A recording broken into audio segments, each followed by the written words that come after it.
하나님은 여러분을 사랑하십니다. 아멘. 이 땅에 있는 모든 사람을 사랑하시는데 성경에 기록된 말씀에 우리는 귀를 기울여야 합니다. 아멘. 무슨 말씀이냐 하면 세상에 살아가는 사람들의 생각이 다가 아닙니다. 세상 사람들이 생각이 다가 아니고 성경에 기록되어 있는 하나님의 말씀이 사람들이 어떻게 살아야 되느냐 하는 걸 가르쳐주고 있습니다. 예수님은 마태복음 24장에 이런 말씀을 하셨어요. 세상은 민족이 민족을, 나라가 나라를 대적할 것이다. 또 곳곳마다 지진이 있고 기근이 있고 그 속에서 많은 사람들을 또 미혹하면서 살아갈 수 있을 것이다. 또 그것이 바로 세상이다. 이 세상 가운데 그렇다면 예수 믿는 사람은 많은 민족 가운데 미움을 받을 것이다. 그렇게 말씀하셨어요. 때로는 감당하기 어려운 일을 당할 거다. 다시 말하면 이런 세상 속에서 우리는 어떻게 살아가야 되느냐 하는 것을 성경은 말씀하고 있는데 많은 믿는 사람들이 성경을 듣기도 하고 읽기도 하면서도 자기들의 생각이 너무 굳어 있습니다. 그게 무슨 말이냐면 이 세상에는 하나님은 모두가 다 잘 살게 하실 것이다. 이 세상에는 모든 것이 다 자유롭게 살게 할 것이다. 그렇게 사람들이 자꾸 외치면서 살아요. 그런데 이것을 어려운 말로 말하면 이런 말입니다. 유토피아라고 하는 말입니다. 다시 말하면 사람들이 상상하고 있는 그런 세계가 있을 것이다 라고 생각하지만 그거는 사람들의 생각이고 성경에는 예수님은 성경에서 말씀하고 있는 하나님의 말씀은 이 세상이 아닙니다. 하나님의 나라가 있다고 말씀합니다. 하나님의 나라에 속한 사람으로 살아갈 수 있도록 하기 위해서 독생자를 이 땅에 보내셨다고 말씀합니다. 우리가 다시 한번 기억할 것은 이 세상에는 나 살기 위해서 저 사람을 미워합니다. 나 살기 위해서 저 사람을 대적합니다. 내가 살기 위해서 저 사람을 없애야 된다고 생각합니다. 이게 세상입니다. 알고 있지? 그러나 우리가 생각할 것은 성경에서 우리에게 전해주고 있는 그 말씀은 그렇지 않아요. 무슨 말씀이냐면 보세요. 하나님은 어떻게 하셨는지 우리를 살리시기 위해서 독생자 예수 그리스도를 희생하게 하셨어요. 이게 기독교예요. 이게 하나님이에요. 하나님의 마음이에요. 그렇다면 이 땅에 예수 그리스도를 믿는 사람은 그 마음 속에 자기의 생각과 다른 사람의 생각으로 자리 잡지 말고 하나님께서 우리에게 뭘 원하시는지 그 마음으로 살아야 합니다. 그건 뭐냐면 내가 희생하고 이 사람을 살리는 것이 기독교예요. 내가 희생하면서 이 사람이 기분이 좋아야 합니다. 내가 손해를 보더라도 이 사람의 마음이 흡족해야 합니다. 내 마음에는 만족이 없어도 저 사람에게 만족할 수 있도록 하는 것이 기독교인들의 삶입니다. 하나님의 백성의 삶이에요. 성경이 마태복음 5장에 산상수를 말씀하시면서 거기 뭐라고 말씀하시냐면 너희의 착한 행실로 하나님께 영광을 돌리라 그래요. 착한 행실이라는 말이 뭐예요? 방금 말씀드린 것처럼 나는 나보다도 상대방을 생각하며 살아. 그렇게 사는 것이 하나님 앞에 영광을 돌리는 거래요. 우리는 다시 한번 우리의 믿음을 돌이켜봐야 합니다. 내가 하나님이 바라시는 뜻대로 사는가? 이 세상은 서로 이익대가 되는 것이라고 말씀합니다. 이익대가 돼요. 내 마음에 안 들면 저 사람은 죽어야 돼. 내 마음에 안 들면 저 사람은 없어져야 돼. 내 마음에 안 들면 저 사람은 내 앞에서 보이지 않도록 해야 돼. 무서운 세상입니다. 이게 이익대예요. 여러분, 어려운 말로 유물사반이라고 하는 말이 있습니다. 이 말은 무슨 말이냐면 지금도 남을 죽여야 내가 산다라고 하는 사상이 유물사반이에요. 이게 공산당주의예요. 공산주의자들의 생각이 오늘 우리나라 속에서도 있습니다.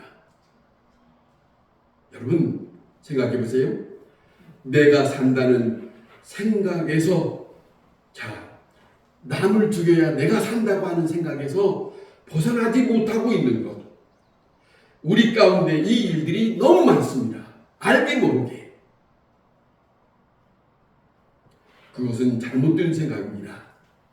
그리스도인들의 생각은 그게 아닙니다. 저를 살려야 내가 산다. 내가 살기 위해서 저를 사게 한다. 아시겠습니까? 내가 못 먹어도 저 사람을 먹여야 한다. 예수님이 말씀하십니다. 마태복음의 25장에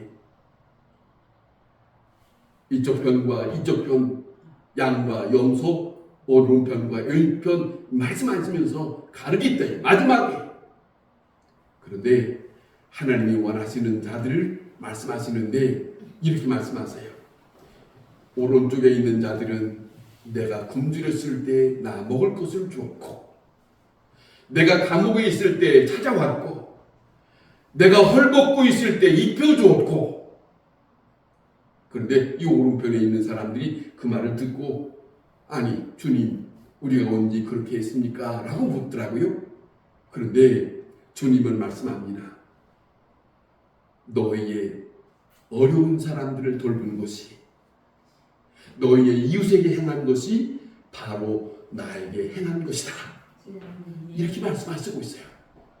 이 말씀은 결국 무엇이냐면 우리의 삶 속에서 어느 삶이든지 어떤 입장이든지 어느 현장에 있든지 믿는 사람은 그 일이 나타났을 때에 예수님은 마지막 때에 그를 하나님 편에 끌어들인다고 성경은 말씀하고 있어요. 그런 일이 없이 살았다면 정반대예요. 성경은 이렇게 말씀하시고 있습니다. 오늘 이 본문에 우리가 잘 알고 있는 요셉이라고 하는 사람이 있습니다. 야곱의 아들. 그런데 우리가 잘 아는 것처럼 이 요셉이 17살에 꿈을 꾸었다 하지 않습니까? 그 꿈을 2번 꾸었는데 그 꿈이 그의 아버지 야곱이 들어도 이해가 안 되고 자기 형들이 들어도 이해가 안 되는 얘기예요. 무슨 꿈이냐면 자기가 이렇게 서 있고 모두가 다 자기 형제들 형제들이 다 자기한테 절한다고. 그뿐만 아니라 나중에 또 꿈꾼 것은 뭐냐면 자기 부모들까지 전부가 다 자기에게 절하는 꿈을 꿨다. 이게 2번 꾸었어요. 그 꿈 얘기하고 그 아버지로부터 사랑받은 것을 이복 형제들이 마음에 들지 않아서 이 이복 형제들이 요셉을 구덩이에 집어넣다가 안 된다. 이렇게 하면 안 된다. 그래도 살려야 되지 않겠냐 해서 끄집어내서 전혀 알지 못한 예굽 나라 상인들에게 노예로 팝니다. 그게 17살이에요. 남의 집에 보디발이라고 하는 집에 10년을 노예로 삽니다. 그가 정직하게 살면서 사는 동안에 억울하게 감옥에서 3년을 삽니다. 13년을 그렇게 살아가는데 그는 그렇게 사는 동안에 그의 마음속에 잊혀지지 않는 것이 있다면 꿈으로 자기에게 나타낸 어떤 계시적인 주님의 말씀, 그 꿈을 주시는 이, 그에게 꿈을 주시는 이에 대해서 그는 마음을 좁지 않았어요. 분명히 그분은 나와 함께한다. 내가 노예로 산다 할지라도, 내가 억울하게 감옥에 들어갔다 할지라도 하나님은 그분은 나와 함께 계시다. 이거예요. 이거를 잃지 않고 살았습니다. 그리고 난 다음에 13년 후에 남의 나라의 총리 대신이 되었답니다. 그 당시의 형편은 모두가 다 기근이고 먹고 살 수 없는데 이 일을 모든 사람들에게 나눠줄 수 있는 일을 맡은 이 총리가 됐어요. 그런데 멀리에 살고 있는 자기 형제들이 멀리에 있는 이 예굽의 나라에 식량을 얻으려고 형제들이 왔다는 것을 보았습니다. 그런 내용들이 성경에 기록이 되어 있어요. 그리고 난 다음에 요셉은 그 형제들을 알아봤나 봐요. 알아보고 난 다음에 오늘의 본문에 보면 그 형제들이 자기 앞에 서 있습니다. 가만히 보니까 형제들도 요셉을 알아차린 것 같아요. 자, 보세요. 13년 전에 이복 형제들이 저 동생 요셉을 어떻게 했는지를 자기들의 마음속에 알고 있어요. 지금 이 자리에 있는데 그들의 심정은 어떻겠습니까? 벌벌벌벌 떠는 그런 심정이 아니겠습니까? 자, 이런 심정인데 요셉이라고 하는 사람은 가만히 생각해 보세요. 17살에 자기 아버지 집을 떠나서 아무것도 모르는 가운데 지낸 동안에 하나님을 의지하고 여러 가지 힘든 고난을 잘 감당했더니 그렇게 살면서 이 요셉이라는 사람은 하나님께서 내게 보여주셨던 그 꿈을 이루셨구나 하게 됩니다. 깨닫고 난 다음에 그냥 깨닫고 그런가 보다라고 하는 게 아닙니다. 중요한 것은 하나님을 믿는 자들에게 가장 중요한 게 있습니다. 지난날에 살아왔던 모든 일들 속에 다시 돌이켜보니까 하나님께서 나에게 모든 일들을 이렇게 하신 것이 자기 생각으로 생각하지 않고 자기 형제들의 입장에서 생각하지 않고 이 모든 일들이 다 하나님께서 이루셨구나 라고 받아들입니다. 이것을 받아들이는 이 사람에게는 하나님의 그 은혜를 그는 스스로 그분은 나에게 이러한 하나님이다 그렇게 고백합니다. 그거예요. 다시 말하면 그래서 하는 말입니다. 20절에 보면 하나님은 그것을 선으로 바꾸사 형들이 행한 것은 악한 일이었는데 지금 와서 생각해 보니 이것은 형들이 한 것이 아니라 형들을 통해서 하나님께서 일을 하셨다라고 그렇게 받아들이고 여호와께서 그것을 선으로 바꿨다고 말씀합니다. 그렇게 고백하고 있는 내용이 오늘 여기 있습니다. 당신들은 나를 팔았다고 생각하지만은 아니 그 악을 선으로 바꾸사 많은 백성들의 생명을 구원하시려고 하나님께서 나를 이곳에 보내셨다. 이게 하나님의 입장에서 자기 인생을 생각하는 믿음의 사람의 모습입니다. 예수를 믿는 사람들에게 하나님을 알고 있는 사람들에게 하나님 안에서 살고 있다고 생각하는 사람들에게는 다시 요셉과 같은 고백이 나와야 하는 거예요. 남 얘기만 아니에요. 저 사람이 그렇게 하라고 하면 나의 삶도 돌이켜보면 하나님께서 나를 이렇게 하셨구나. 그것이 감사할 줄 아는 믿음의 사람입니다. 여러분 이 놀라운 진리를 꼭 이해하셔야 됩니다. 이 진리 안에 살아야 됩니다. 여러분 자 본래 보세요. 팔려온 것이 아니라 하나님의 뜻이 계셔서 나를 이곳에 보내셨다. 형들의 입장으로 감정 사는 마음을 토한 것이 아니고 형들의 입장은 하나님께서 쓰신 자로 생각하는 거예요. 저 사람을 미흡게 생각하는 것이 아니라 나를 이렇게 만들기 위해서 하나님은 저 사람들을 사용하셨다 하는 말씀이에요. 이와 같은 일들이 성경에 간혹 있는데 사무엘상의 앞에 1장이 보면 한나라고 하는 사람이 있고 분이나라고 하는 사람이 있지 않습니까? 그 입장을 두고 봐도 똑같은 거예요. 아이를 못 낳았으니 아이를 못 낳았다는 것으로 여러 가지 힘든 일들을 겪을 수밖에. 그런데 이 일에 대해서 힘든 일이 없으면 이 한나가 실로라고 하는 하나님의 성전에 가서 기도할 수 있겠습니까? 않지요. 그 남편이 뭐라 하냐면 내가 10 아들보다 낫지 않느냐라고 할 만큼 그 남편이 잘해줬습니다. 그러면 여자로서는 그것으로 만족하고 살면 그가 하나님을 만날 수 있겠습니까? 하나님 앞에 기도할 수 있겠습니까? 그런데 첩으로 들어왔던 분이나라고 하는 사람이 이 한나라고 하는 사람을 자꾸 괴롭히는 거예요. 자식도 못난 여자가. 그리고 그 아들들이 자꾸 자라는데 이 아이를 못난 이 여자 입장에서는 얼마나 힘든 거예요. 보세요. 힘든 과정이지만 어려운 고난 속에 있지만 이것을 하나님은 한나를 통해서 분인나를 통해서 그 마음을 바꾸십니다. 하나님의 전에 찾아올 수 있도록. 보세요. 그렇게 이렇게 생각하면 어려운 고난은 하나님을 탓할 것이 아니고 이 일은 나에게 무엇을 위해서 이렇게 하시는가? 거기에 하나님의 기쁜 뜻이 있다는 것을 외놓지를 않는 거죠. 그렇지 않겠습니까? 그렇기 때문에 그 고난이 나에게 유익이다 하는 말을 성경에서 말씀하고 있는 말을 이해할 수 있는 거예요.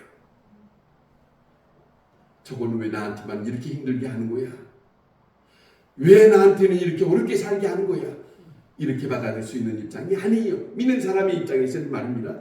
자, 요셉 자신이 형들로 생각지 않는 처지에서 지냈지만은 이 모든 일은 하나님 안에서 생각해 보는 요셉이 되었다.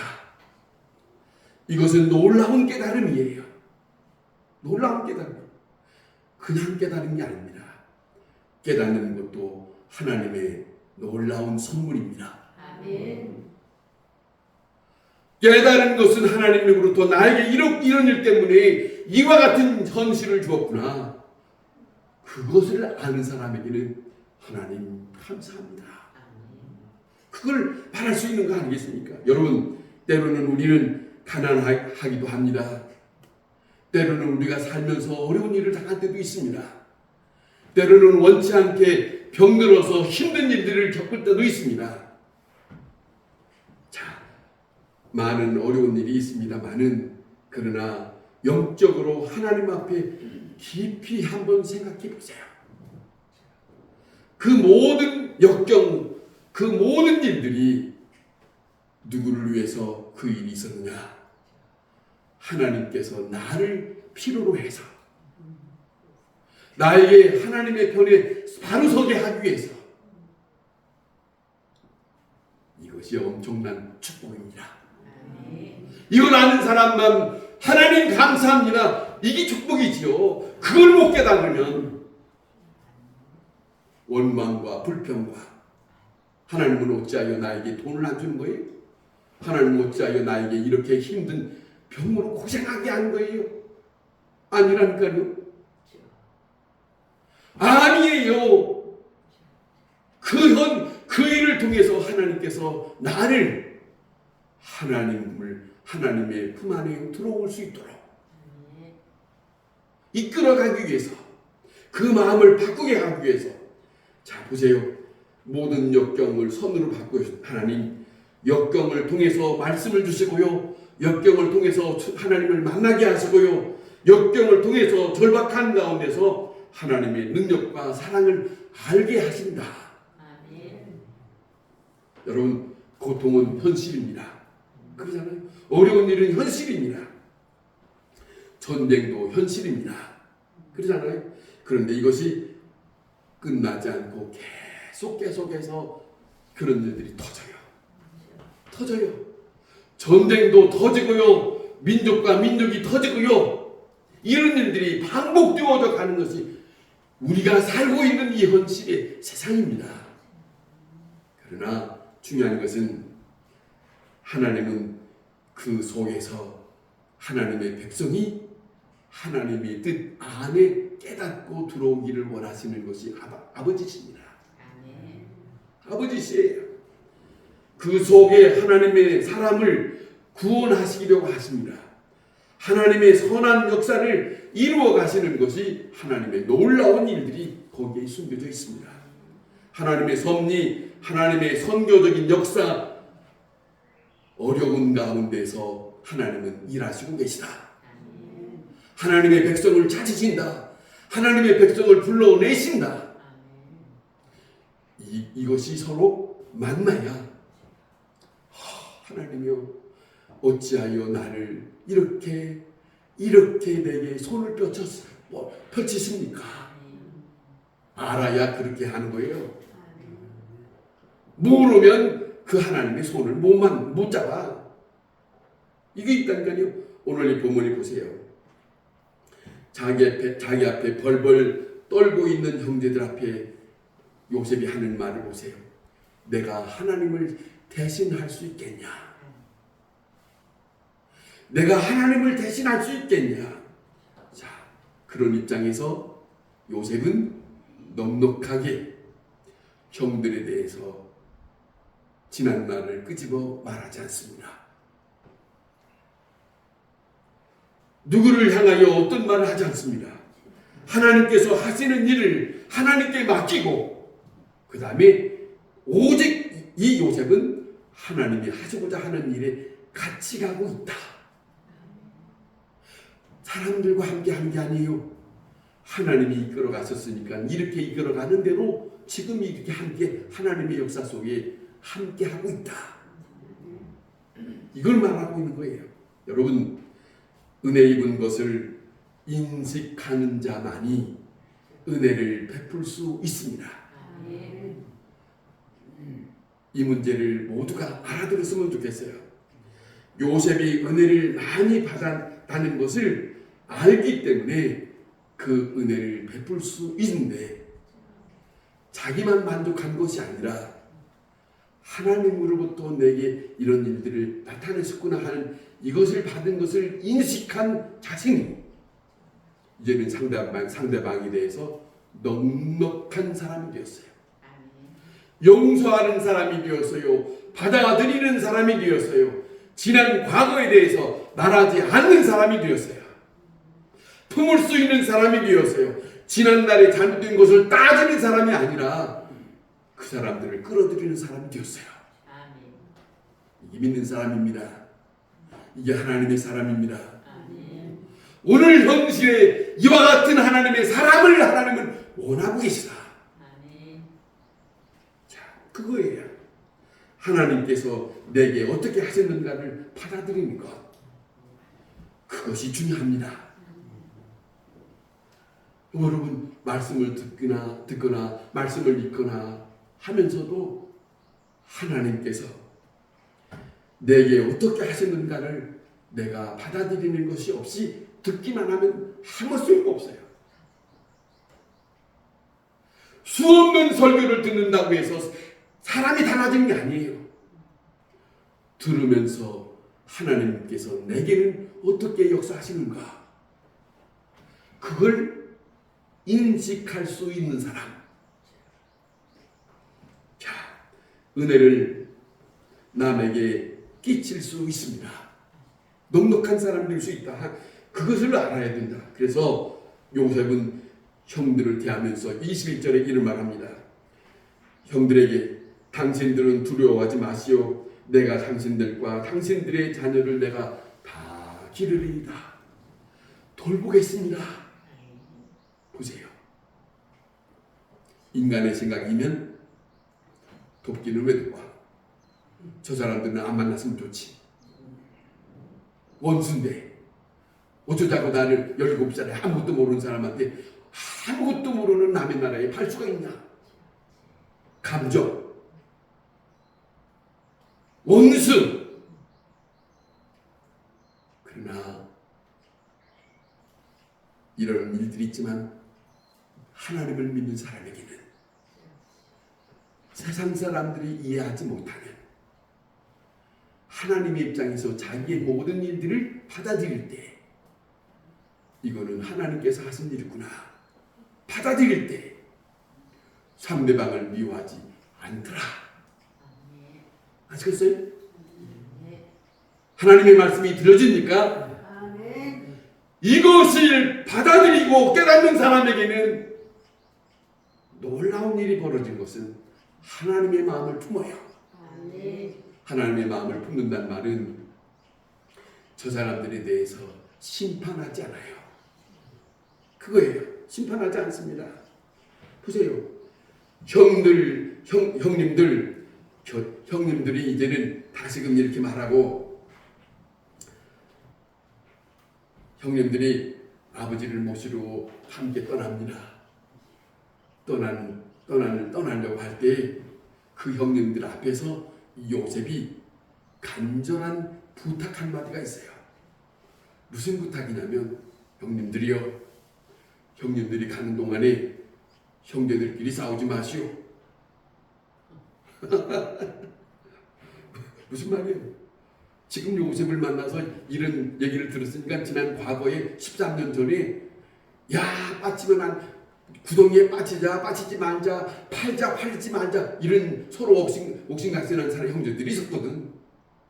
자기네들이 다 알지요.